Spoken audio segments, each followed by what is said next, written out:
Bom dia, meu povo, tudo bem? Fala bom dia. Espero que todos estejam bem. Galerinha, essa aula é uma aulinha de revisão.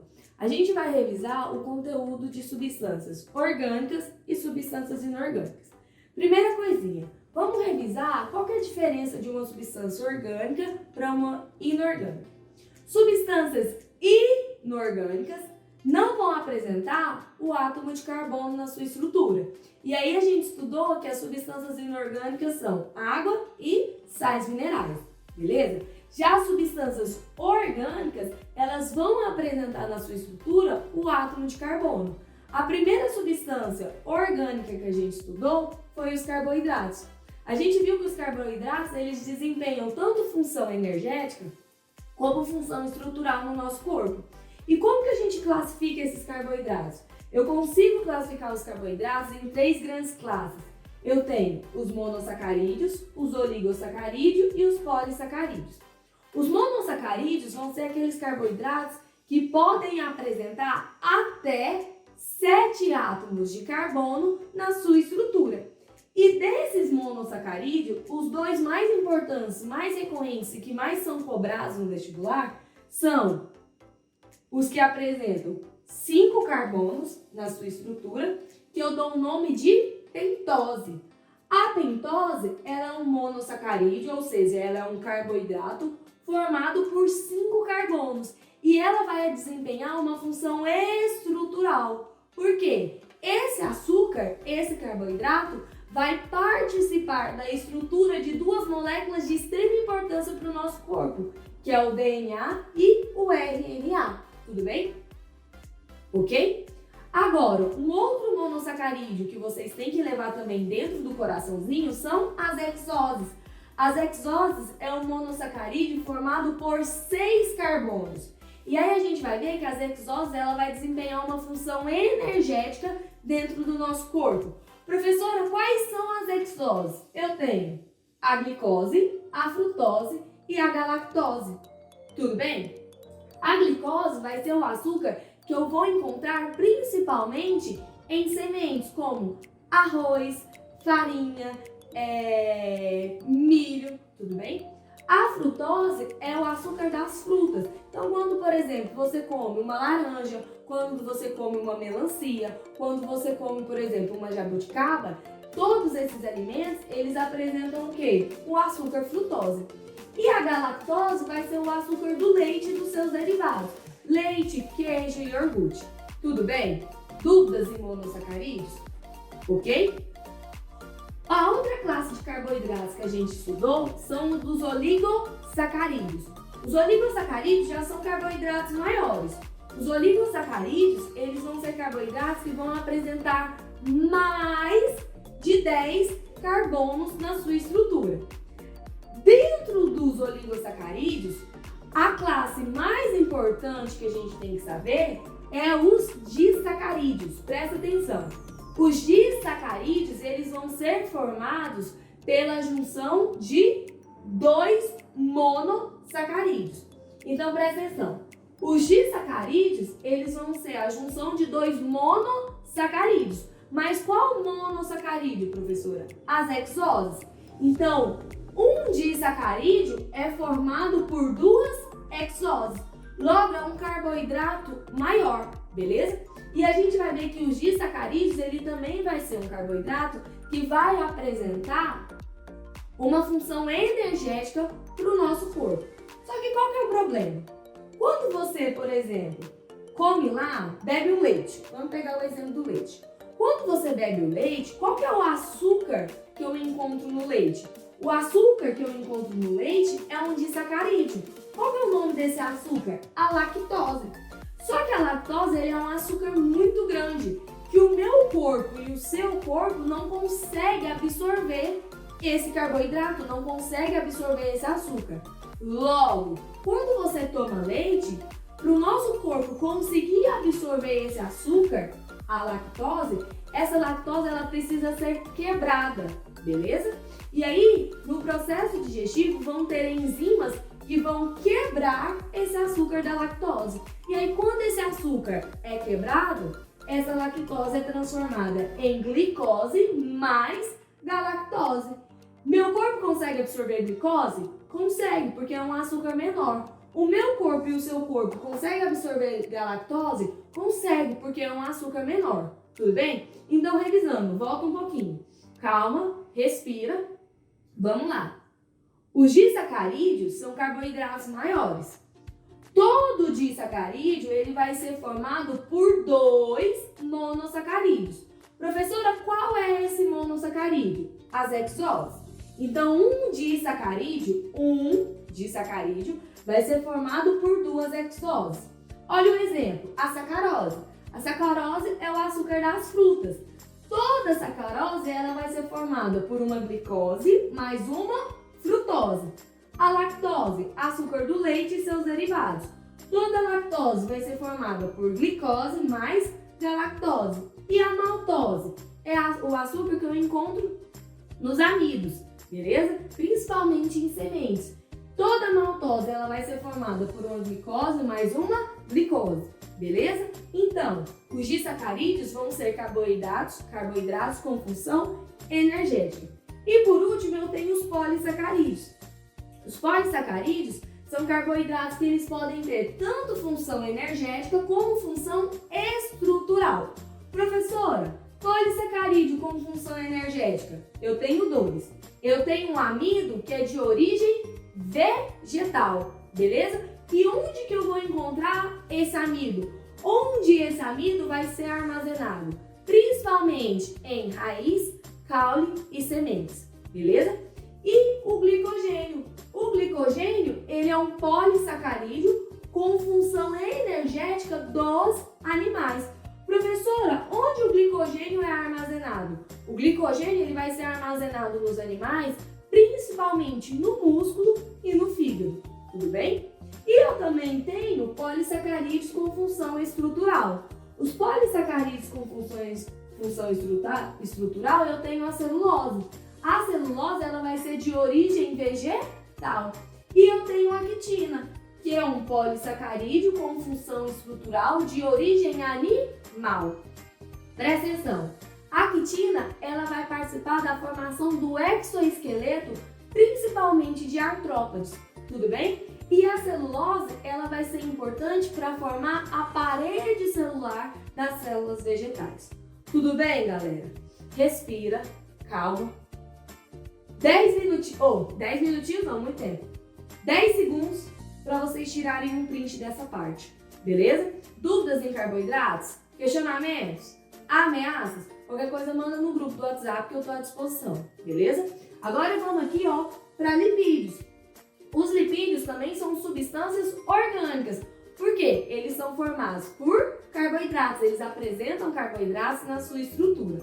Os lipídios, eles podem apresentar função energética e função estrutural, beleza? E aí a gente estudou que os lipídios eles apresentam diversas funções. Eles podem apresentar função impermeabilizante, eles apresentam função energética, tudo bem? E professora, como que eu classifico esses lipídios? Os lipídios eles podem ser classificados como simples e complexos. Todo lipídio simples, ele vai ter na sua estrutura apenas carbono, hidrogênio e oxigênio. E aí, os lipídios simples, eu tenho 2. Os glicerídeos, que vão formar as gorduras animais, e os óleos, o quê? Vegetais. E eu tenho as ceras. As ceras, elas vão ter uma função impermeabilizante. Por exemplo, as ceras que as abelhas produzem é o quê? É um lipídio.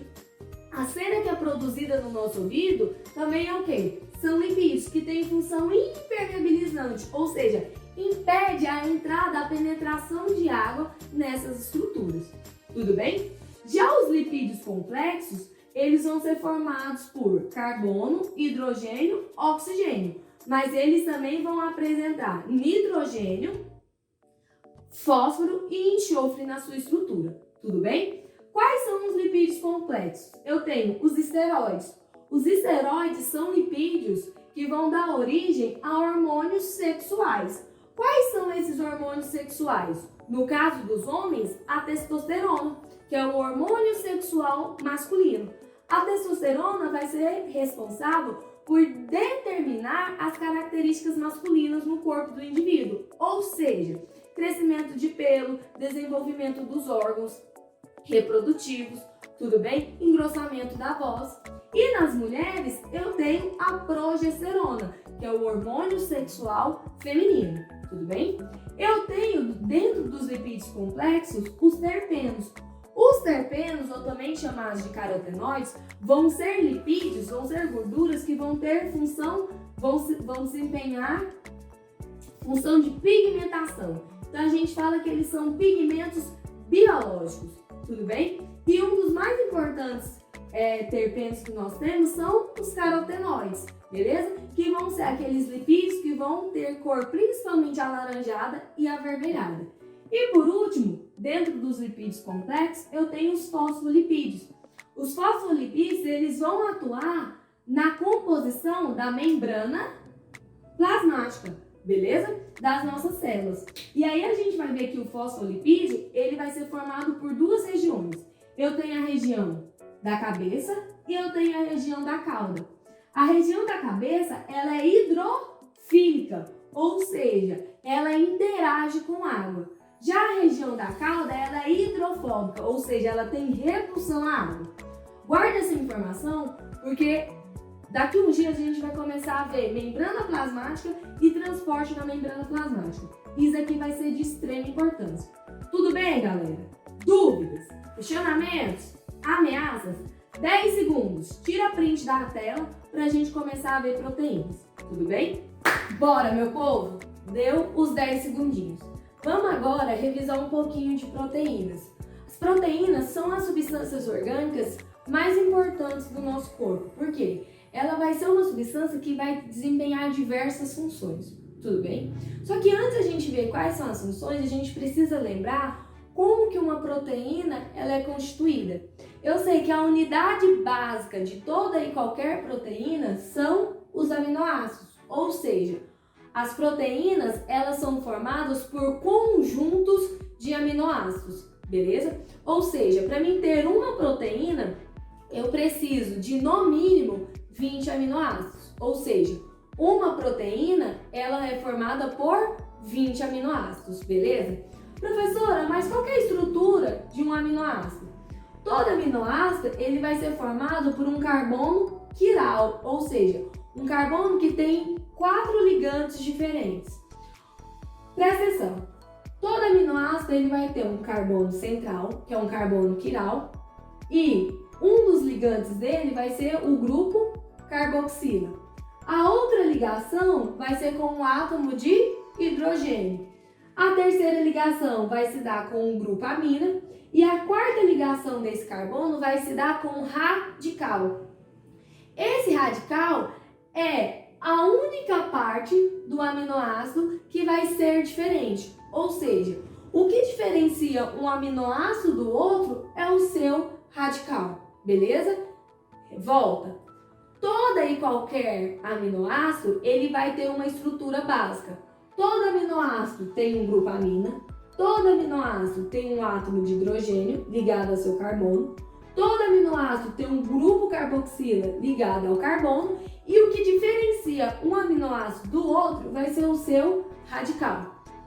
Os aminoácidos, eles são divididos em dois grupos. O grupo dos aminoácidos essenciais e o grupo dos aminoácidos naturais, também denominados de não essenciais. Teacher, qual que é a diferença? Os aminoácidos essenciais, eles são fundamentais para a manutenção do meu metabolismo. Logo, o meu corpo não produz os aminoácidos essenciais. E esses aminoácidos essenciais, eles vão ser absorvidos e retirados da alimentação.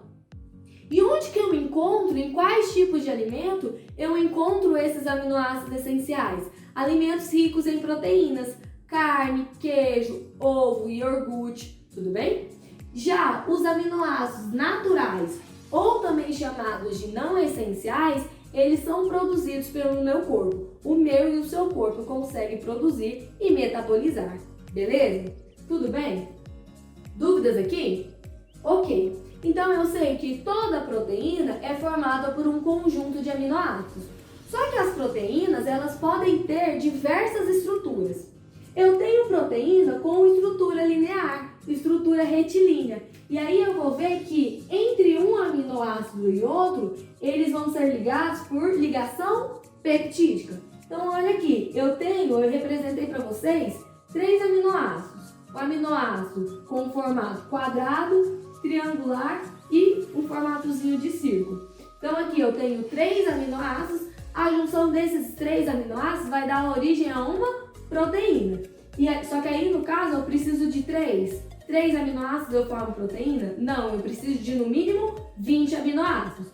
E como que esses aminoácidos vão se ligar um ao outro? Por ligação peptídica, tudo bem? Existem proteínas que vai ter uma estrutura secundária. Essa estrutura secundária, ela é em formato de espiral. Fio de telefone antigo, vocês lembram? Professora, o que permite a ligação de um espiral para o outro? A gente vai ver que uma espiral vai estar ligada a outro por ligações do tipo pontes de hidrogênio ou ligações de hidrogênio. Eu tenho proteínas também com formato terciário. Proteínas com formato terciário vai ser a junção de diversas proteínas com formato o quê? Secundário. Então aqui eu tenho diversas proteínas com formato de espiral. E quando elas estão agregadas juntas, eu formo a estrutura terciária. E por último, eu tenho proteínas com formato quaternário, que vai ser um emaranhado. A gente costuma assimilar como se fosse um emaranhado de fios, tudo bem? Então eu tenho diversas estruturas terciárias interagindo entre si com torcidas. Tudo bem? Professora, dúvidas aqui, meu povo? Agora vamos para as funções. Eu tenho proteínas com múltiplas funções. Exemplo, colágeno, que vai estar presente nos nossos tendões, que vão formar os nossos ossos, que vai fazer parte da composição e da constituição da nossa pele, é uma proteína com função estrutural. A queratina, que forma o nosso cabelo, que forma as nossas unhas, também é uma proteína com função estrutural, beleza? Existem proteínas também que vai desempenhar uma função enzimática. Professora, o que são enzimas? Enzimas são catalisadores biológicos. Ixi, piorou. Não sei o que é catalisador. Foca, presta atenção. Lá da química. Catalisadores vão ser substâncias que vão entrar numa reação química para acelerar o processo dessa reação química. Olha o exemplo. Se eu tenho, por exemplo, uma reação de digestão que demora 30 horas, se eu colocar uma enzima nessa reação, esse tempo da reação de 30 horas vai diminuir. Por exemplo, eu consigo reduzir o tempo pela metade, eu consigo reduzir para 15 horas. Ou seja, as enzimas são catalisadores que vão entrar em uma reação química, acelerar o processo, ou seja, acelerar a velocidade da minha reação química. Se eu tenho uma substância que entra na minha reação, acelera a velocidade, quando eu acelero a velocidade, eu vou diminuir o quê? O tempo. Tudo bem? Então, essa é a função das enzimas. Eu também tenho proteínas que vão ter função de defesa, que vão produzir anticorpos, beleza? Que vão participar do nosso sistema imunológico. Eu tenho proteínas com função transportadora, como a hemoglobina. A hemoglobina ela vai ser uma proteína que vai ser responsável por transportar oxigênio e CO2 para o nosso corpo, na nossa circulação sanguínea. E eu vou ter proteínas também com função regulatória, que vão dar origem a diversos hormônios do nosso corpo. Tudo bem? Então aqui eu passei as múltiplas funções que as proteínas podem desempenhar no nosso organismo. Vamos voltar agora um pouquinho aqui para a função enzimática. Eu falei para vocês então que as proteínas, que as enzimas são catalisadores biológicos. Só que existem alguns fatores que vão influenciar na atividade enzimática. Quais são esses fatores? Temperatura, pH e concentração. Vamos aqui analisar o primeiro fator, que é a temperatura. Analisa o gráfico. No eixo X eu tenho o quê? Temperatura. E no eixo Y eu tenho a variável da atividade enzimática. Presta atenção. Quanto maior a temperatura, vamos pegar esse ponto aqui, ó.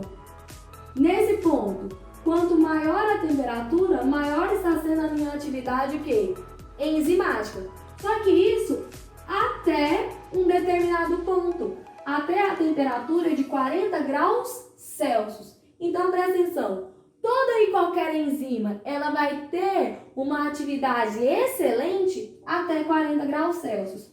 Depois de 40 graus Celsius, o que está acontecendo com o meu gráfico, gente? Ele está decrescendo, ou seja, se a temperatura for maior que 40 graus Celsius, a minha atividade enzimática, ela começa o quê? A decair, ou seja, a minha enzima ela começa a perder a sua função, tudo bem? Então, o primeiro fator que vai influenciar na atividade enzimática é a temperatura, ou seja, para a minha enzima ela ter uma atividade enzimática ótima, uma velocidade máxima, ela tem que ter uma temperatura até 40 graus Celsius, tudo bem?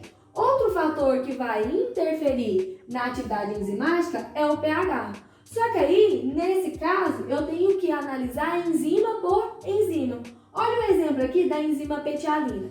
A petialina é uma enzima que está na nossa boca, tá? Na nossa saliva. E essa petialina, ou também chamada de amilase salivar, ela vai ser responsável por fazer a digestão de carboidratos, a quebra de carboidratos. Tanto que a gente fala que a digestão de carboidrato começa na boca, pela ação da enzima o quê? Petialina.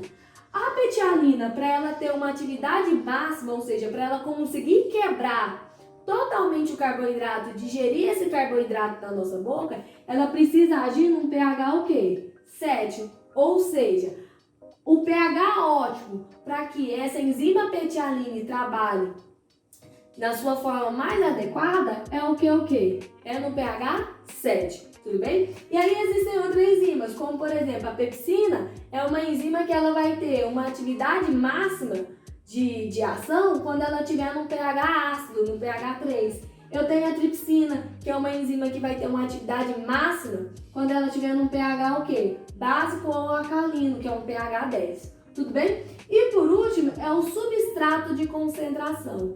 Ou seja, a minha enzima, ela tem uma concentração máxima de substrato que ela consegue agir. Vamos pegar o exemplo de novo. A petialina, ela tem uma quantidade máxima de carboidratos que ela vai conseguir ali agir para quebrar esse carboidrato em moléculas menores. Não adianta eu aumentar a quantidade de carboidrato que a minha enzima ela não vai conseguir trabalhar. Ou seja, nesse ponto aqui, ó, ele representa para mim o máximo de substrato que a minha enzima vai conseguir ter uma atividade máxima. Depois desse ponto aqui, não adianta eu aumentar o substrato, ou seja, não adianta eu aumentar a quantidade de carboidrato, que a minha enzima, a velocidade dela não vai aumentar. A velocidade dela vai se manter constante. Tudo bem? Galera, desenhem esses gráficos no seu caderno e estudem isso, porque isso é muito recorrente nas provas de vestibulares e Enem. Então, esses gráficos aqui vocês têm que levar no coraçãozinho para a vida, beleza? Galera, revisamos a parte de substância orgânica. Próxima aula a gente vai ver ácidos nucleicos, tudo bem? Beijo, tudo de bom para vocês.